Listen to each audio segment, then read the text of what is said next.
अहमदहु व नुसल्ली अला रसूलिहिल करीम अम्मा बाद फ़अऊज़ु बिल्लाहि मिनश शैतानिर रजीम बिस्मिल्लाहिर रहमानिर रहीम।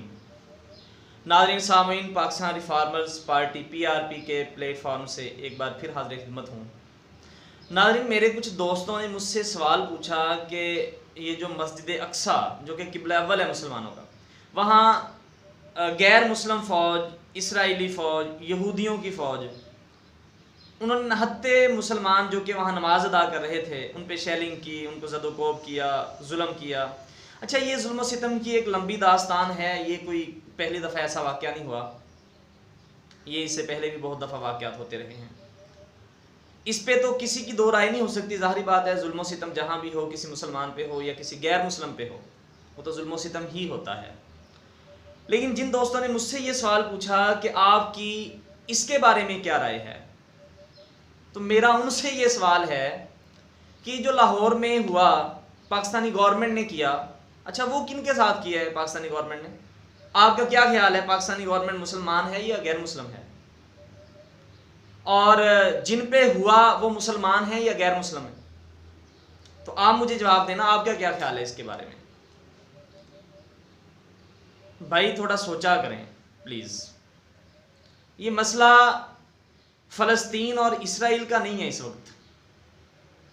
यानी इसराइलियों ने फ़लस्तीनियों पे जो कुछ किया वो तो जुल्म सितम है। लाहौर में मुसलमानों ने मुसलमानों पे जो कुछ किया, क्या ये जुल्म सितम नहीं है? भाई आपको वो तीसरा घर नजर आ गया जिसको आप कहते भी डिक्लेयर करते हैं ना आप लोग, अब तीसरा घर, क्योंकि अब दुनिया नेशनलाइज हो चुकी है। आपका अपना इंटरेस्ट है, सऊदी अरेबिया का अपना इंटरेस्ट है, तुर्की का अपना इंटरेस्ट है, पाकिस्तान का अपना इंटरेस्ट है। यानी कोई भी मुस्लिम कंट्री है तो उनके अपने अपने इंटरेस्ट हैं। मेरी बातों को जज्बाती होकर नहीं लेना, जरा सोचिएगा इन चीजों को। ये अपना अपना इंटरेस्ट है ना, जब से दुनिया नेशनलाइज हुई है। भाई आपको सबसे पहले किसका इंटरेस्ट प्यारा है? पाकिस्तान का। तो वहां पर कहां गए मुसलमान? भैया आप अपने इंटरेस्ट के लिए पाकिस्तानी को कुचलते हैं ना, कभी लाल मस्जिद में कुचलते हैं, कभी लाहौर में कुचलते हैं और कभी मॉडल टाउन में कुचलते हैं। तो ये आप किस लिए कुचलते हैं? क्या ये जुल्म सितम, क्या जो लाहौर में सारा कुछ हुआ, जो लाल मस्जिद में सारा कुछ हुआ, या जो मॉडल टाउन में सारा कुछ हुआ, क्या ये कोई गैर मुसलमानों की फौज थी, गैर मुसलमानों की पुलिस थी जिन्होंने मुसलमान के ऊपर ये जुल्म सितम किया? तो सबसे पहले हम इसे देखते हैं ना कि अगर ये जुल्म सितम, अगर वो जुल्म सितम है तो क्या ये जुल्म सितम नहीं है?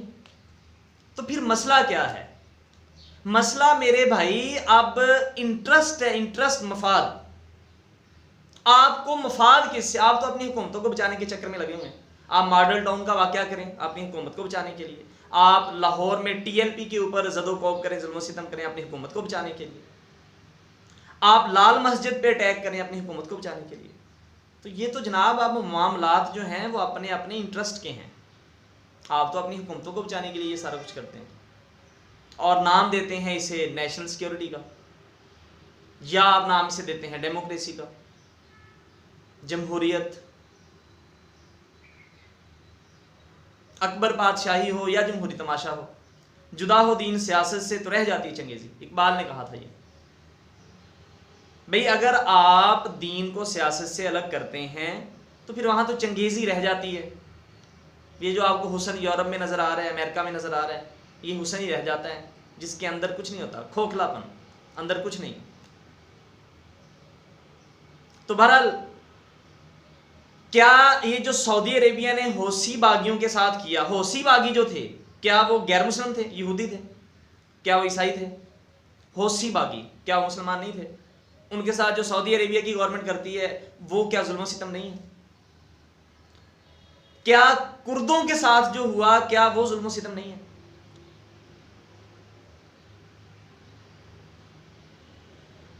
जनाब, एक मुसलमान मुल्क पे एक गैर मुस्लिम मुल्क हमला करता है और 10 मुसलमान मुल्क जो हैं उस गैर मुस्लिम मुल्क का साथ देने वाले होते हैं। ये जुल्म सितम नहीं है? आप तो अपनी बादशाहतों को बचाने के लिए लगे हुए हैं, आप अपने मुल्क को बचाने के लिए लगे हुए हैं। आपका क्या लेना देना इस्लाम से, उम्मत मुहम्मदिया? जनाब, जिस उम्मत की बातें आप करते हो कि फ़लस्तीन में मस्जिद अक्सा में एक छुआ, आप मुझे एक सवाल का जवाब दें। आप क्या कहते हैं, वो मस्जिद अक्सा मुसलमानों का किबला अव्वल था? क्या आप इत्तेफाक करते हैं इस बात से? क्या मस्जिद अक्सा मुसलमानों का किबला अव्वल था या नहीं था? अच्छा, वहां ये सारा कुछ हो रहा है और ये 57 मुसलमान मुल्क बराए नाम सो कॉल्ड मुस्लिम्स ये तमाशा देख रहे हैं। अच्छा, दिल पे हाथ रख के आप मुझे एक बात का जवाब दीजिए, क्या अगर कल हरमैन शरीफैन पे कोई गैर मुस्लिम फौज हमलावर होती है तो ये 57 कंट्रीज क्या करेंगे? आपको क्या लगता है, ये आगे से रेजिस्ट करेंगे? क्या ये आगे से अपनी फौजें भेज देंगे?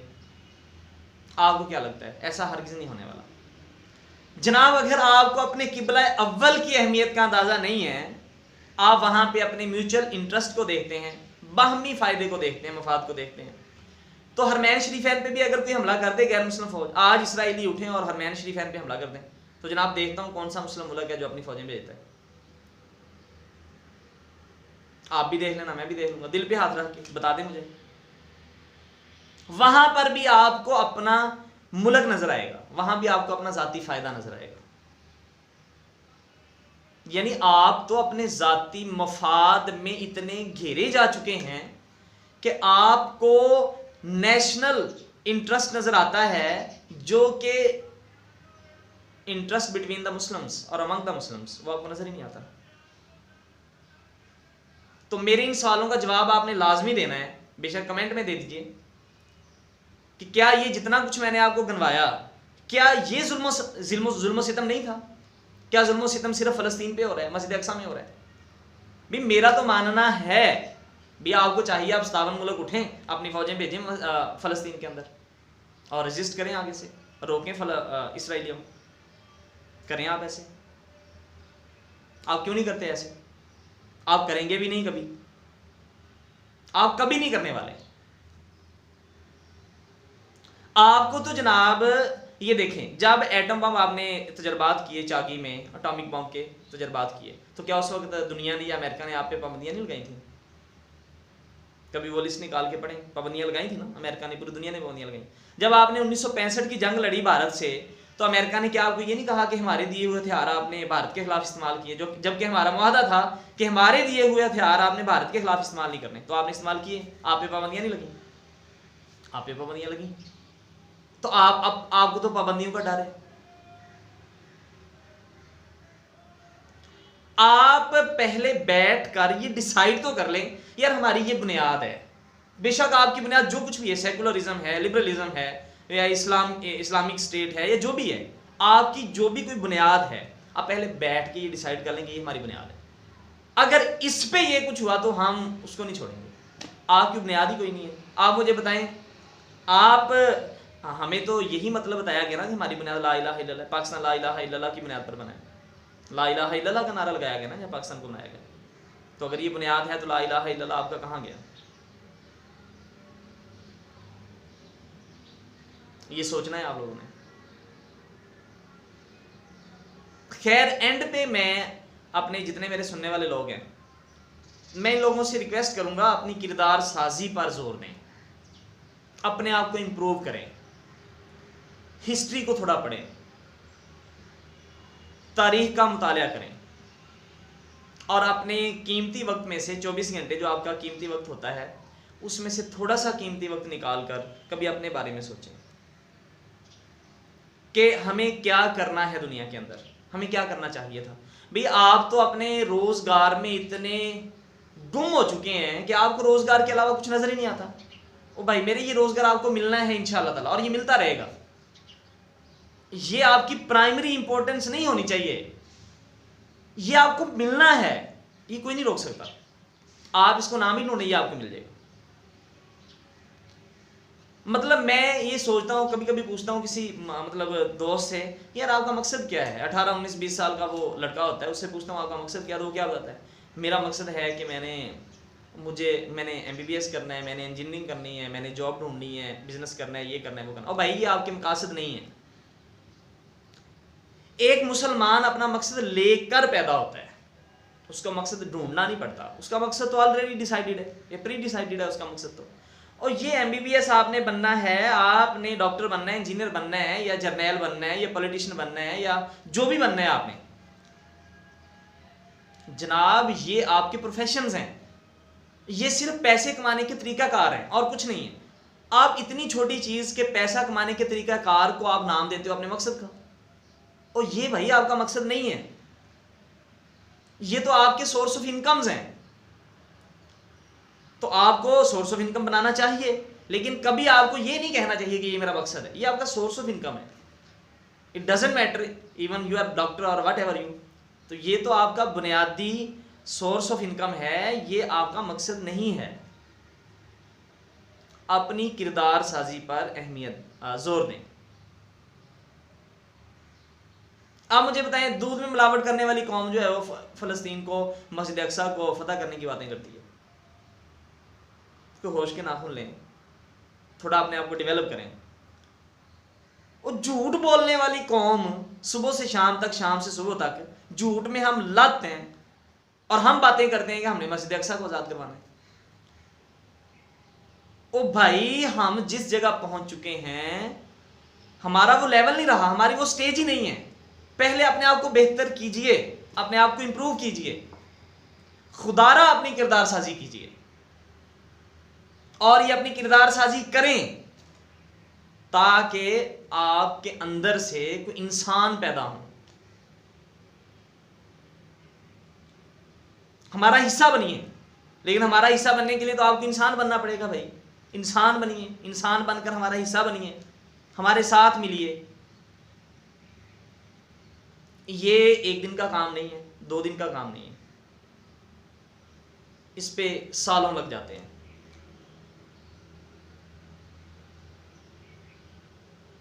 किरदार, अपना किरदार बनाएं। अगर आप डॉक्टर हैं तो क्या आप एक डॉक्टर बनकर एक अच्छे इंसान नहीं बन सकते? क्या आप एक इंजीनियर बनकर एक अच्छे इंसान नहीं बन सकते? क्या आप एक प्रोफेसर बनकर एक अच्छे इंसान नहीं बन सकते? क्या आप एक पॉलिटिशियन बनकर एक अच्छे इंसान नहीं बन सकते? आप एक जर्नल बनकर अच्छे इंसान नहीं बन सकते? एक लॉयर, जज बनकर आप अच्छे इंसान नहीं बन सकते? भैया आप एक टीचर बनकर एक अच्छे इंसान नहीं बन सकते। आपको मॉडल बनना पड़ेगा, आप एक रोल मॉडल बनिए। इसके लिए आपको सोचना पड़ेगा। आपको गलत को गलत और सही को सही कहना पड़ेगा, लेकिन एहतियात कीजिए, ताकत बनिए, फिर ही आप ये बातें कर सकते हैं। वरना मेरे दोस्त, जुल्म सितम किसको नजर नहीं आता? जब आपके इंटरेस्ट बदल चुके हों, जब आपकी बुनियादें बदल चुकी हों, तो फिर क्या कहा जा सकता है? आप अपनी बुनियाद तो पहले डिसाइड कर लें यार। हर कौम की, हर मुल्क की कोई ना कोई बुनियाद तो होती है। आप उस बुनियाद को तो डिसाइड कर लें कम से कम। वो जो भी बुनियाद हो आपकी, फिर उसके लिए लड़े आप।